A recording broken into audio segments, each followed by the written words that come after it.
ada hal-hal yang patut dipertimbangkan dan perlu menjadi kajian secara mendalam ketika kita melakukan impor. Betul yang disampaikan Pak Tarto bahwa idealnya kita sudah memutuskan impor itu di bulan Juli ya, di bulan Juli sehingga pelaksanaannya itu bisa mungkin September, Oktober itu sudah dieksekusi. Ada rentang waktu yang cukup untuk melakukan proses-proses yang saya sebut tadi, negosiasi harga, pemberian kualitas dan seterusnya dan seterusnya. Nah, eh, tapi kalau saya ditanya apakah impor ini penting, tentu saja harus melihat kondisinya ya. Tadi Pak Tarto sudah menjelaskan bahwa kalau mengandalkan pengadaan dari dalam negeri yang sekarang, ya itu tidak mungkin karena memang mestinya di musim paceklik ya, di Oktober, November, Desember bahkan sampai Januari, Februari tahun depan itu konsentrasi bulog itu ada di hilir, mengamankan harga di level konsumen. Dengan apa? Salah satunya dengan operasi pasar. Artinya apa? Stok yang dikumpulkan, stok yang diserap selama musim panen, terutama di semester pertama, itu akan dikonsentrasikan untuk penyaluran di semester kedua, kira-kira seperti itu. Nah, tapi karena kita semua tahu, ternyata stok itu terbatas, dan kita sepertinya kaget, ya, terkaget-kaget. Sepertinya juga banyak pihak terkaget-kaget, termasuk manajemen Bulog, ya, tidak memperkirakan di bulan Agustus, September, Oktober, November itu ternyata penyaluran untuk operasi pasar itu luar biasa besar. Di 4 bulan itu kalau di rata-rata kurang lebih mendekati 200.000 ton per bulannya. 200.000 ton. Kalau kita tarik 2 tahun ke belakang, ya 2020-2021, itu penyaluran untuk operasi pasar nggak sebesar yang sekarang. Barangkali para pihak, terutama manajemen Bulog, memperkirakan ini. Di 2 tahun pandemi itu, 2020-2021, harga beras, harga gabah itu relatif landai. Bahkan di akhir tahun, yang mestinya kalau ngikutin situasi normal itu harga tinggi, itu tidak terjadi di 2 tahun terakhir itu, di 2 tahun pandemi itu. Nah, barangkali mungkin masih memperkirakan situasinya tidak banyak berubah, bahwa di Agustus, September, dan sampai akhir tahun itu operasi pasar tidak akan membutuhkan penyaluran dalam jumlah besar, sehingga penyerapannya tidak begitu besar. Evaluasi dari impor yang tadi ada kesalahan di tahun 2018 dari segi waktu, segi estimasi jumlah dan lain-lain. Apa yang sebenarnya bisa dievaluasi untuk kedepannya? Bagaimana ini agar tidak terulang kembali? Dan tadi juga Anda mengarai mengenai rantai pasokan beras ya yang memang sangat-sangat sulit, rantai distribusi beras menjadi salah satu penyebab tingginya harga beras di pasar. Apa sebenarnya yang bisa dilakukan untuk melakukan penyederhanaan rantai distribusi ini sehingga dapat menurunkan atau mengoptimalkan harga beras?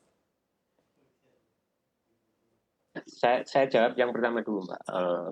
Kira-kira apa ya evaluasi yang perlu dilakukan supaya ini tidak terulang?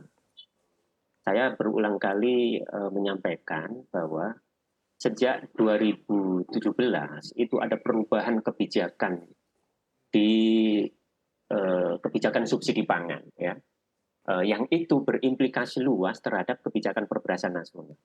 Apa? Tahun 2017 pemerintah secara gradual sampai 2019 itu mengganti dulu yang namanya Raskin dan Rastra, ya, menjadi bantuan pangan non tunai yang sekarang namanya program sembako. Ada perbedaan mendasar di situ.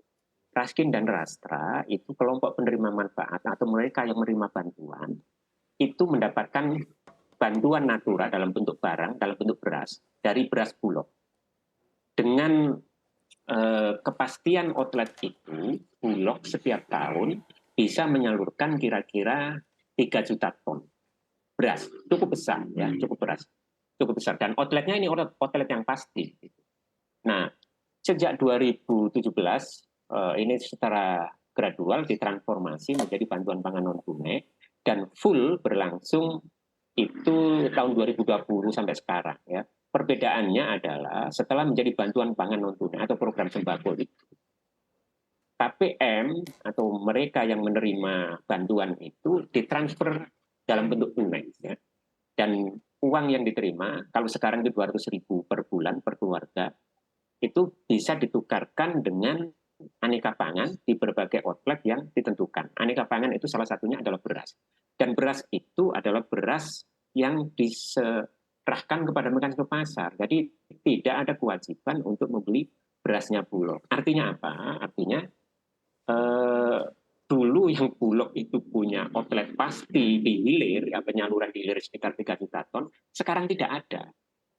Nah, sejak tahun 2018, pemerintah mencoba outlet baru yang namanya KPSH itu, ketersediaan pasokan dan stabilisasi harga, yang dalam pengertian sehari-hari sama dengan operasi pasar. Nah, agar operasi pasar itu bisa dilakukan setiap hari, triggernya diturunkan. Nah, dengan trigger diturunkan, secara teoritis sebetulnya Bulog bisa melakukan operasi pasar setiap hari. Dan itulah yang terjadi sejak tahun 2018. Yang harapannya outlet ini bisa menggantikan Raskin dan Rasta yang hilang tadi. Tapi kalau kita lihat data-data yang ada, ya, jumlah penyaluran 2 tahun terakhir, ya 2020-2021 untuk KPSH itu hanya sekitar 700-an ribu ton. Jadi tidak ada sepertiga dari Raskin dan Rastra. Nah, ini implikasinya apa? Implikasinya manajemen Bulog mengerim pengadaan dari dalam negeri. Dan itu terlihat betul sejak 2018, 2019, 2020 dan tahun ini, ya, itu mengerim. Kalau kita bandingkan sebelum Raskin dan Rastra, jumlah yang diserap sekarang itu nggak ada separuh. Nggak ada separuh. Artinya apa? Saya memaknai ini satu, manajemen Bulog melakukan quote-unquote penyesuaian, ya. Penyesuaian sesuai dengan outlet yang tersedia, yang mungkin dia bisa salurkan, dengan harapan tetap bisa melaksanakan tugas-tugas pelayanan publik secara minimal. Satu. Yang kedua, pada saat yang sama korporasi juga tidak merugi. Karena apa? Karena kalau pengadaan itu diperbesar, ya, sementara kita tahu beras itu punya daya simpan, punya waktu simpan.